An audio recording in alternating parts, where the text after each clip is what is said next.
Quiero explicar a los escuálidos venezolanos que a diario piden a gritos la invasión estadounidense de su país, la dinámica de los acontecimientos.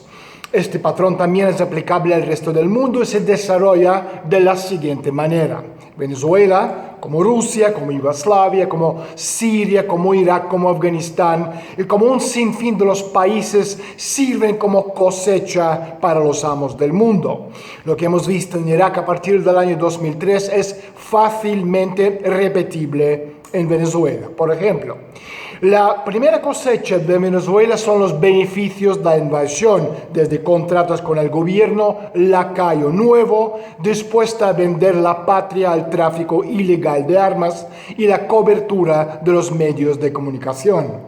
La segunda cosecha de Venezuela es el control resultante de activos, incluidos oro, petróleo, los principales minerales, tierras de cultivo, cuentas bancarias, etc. Todo en Venezuela, igual que hemos visto en Irak, fue o va a ser arrancado e enviado al extranjero, o si no, cambiaría de propietario. Y dado que grandes reservas de los recursos naturales se encuentran en territorios de la población indígena venezolana, será cuestión de tiempo para que Washington diseñe un plan de eliminar, es decir, matar a todos ellos con el fin de hacerse con estos recursos naturales. Os recuerdo que el gobierno de los Estados Unidos eliminó el 98% de la población indígena del territorio de los Estados Unidos. Seguimos. La ocupación en Irak usó sus activos para apalancar las deudas, que genera aumentar los contratos y el volumen de negocio para las empresas del país. Lo mismo tienen pensado hacer en Venezuela.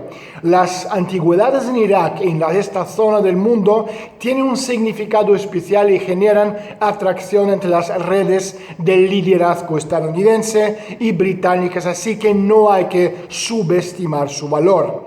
Las autoridades de aquí informaron de que los estadounidenses se habían hecho con $1,000 millones en oro, lo que era importante porque los bancos de la Reserva Federal, especialmente JP Morgan, Goldman Sachs y Citibank, estaban llevando a cabo muchas ventas cortas para moderar el precio de oro.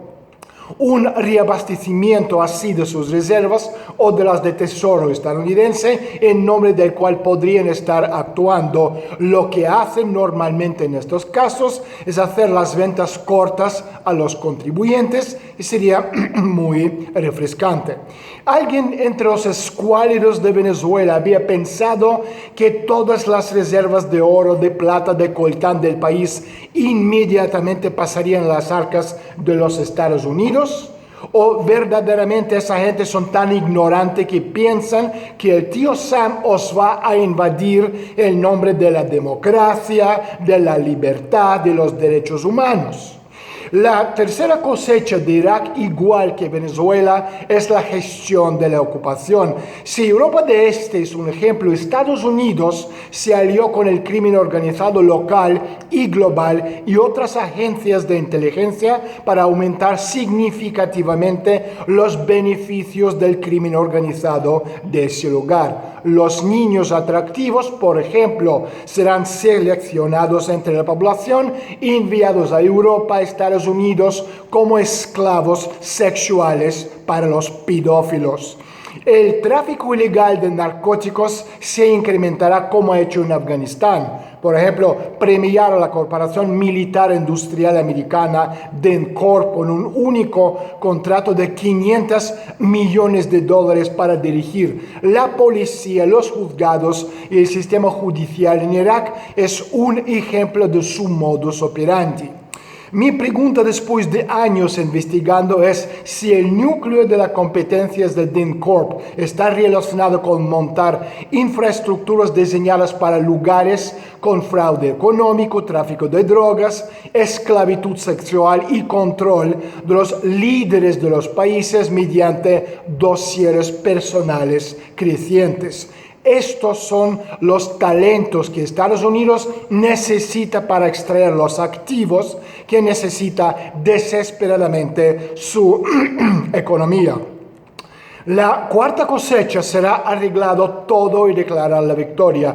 Esto implica una cantidad significativa de contratos gubernamentales para llevar allí la civilización occidental proamericana en el sentido de construir todas aquellas cosas que aseguran que los activos que las empresas y los inversores privados han adquirido en el país tendrán el mayor incremento posible de su valor sin que les cuesta nada a ellos.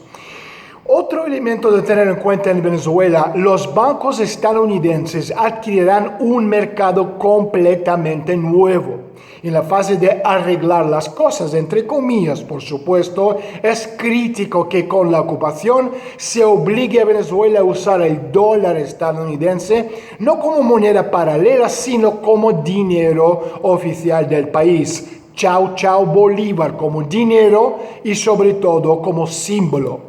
Estados Unidos emitirá dólares y los venezolanos, igual como los iraquíes, los usarán. Esto equivale a financiación gratuita para Washington. Después vendrán las pagas de los grupos sin ánimo de lucro. En Irak lo hemos visto vía el cristianismo como un apoyo político esencial para legitimar la despoblación de los territorios musulmanes.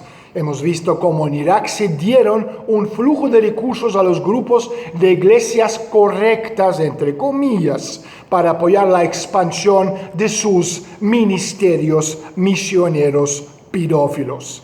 En Venezuela habrá un flujo de dinero de fundaciones y universidades para estudiar, entre comillas, cómo ayudar, es decir, robar a Venezuela y justificar lo que están haciendo.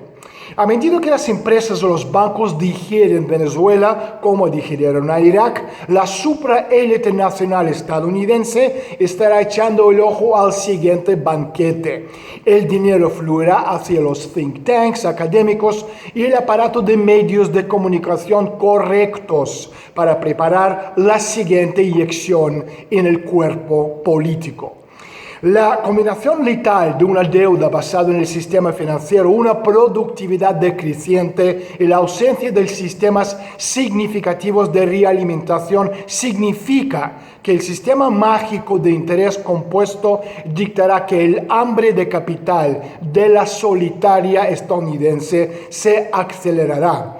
Estas acciones diversas forman parte del plan de devolver a todo el mundo al buen camino, entre comillas, del control para que pueda ponerse en funcionamiento un sistema de moneda digital. También se trata de poner en jaque diversos poderes crecientes, entre ellos China y Rusia, asegurar que Estados Unidos, liberal financista, conserva la hegemonía global.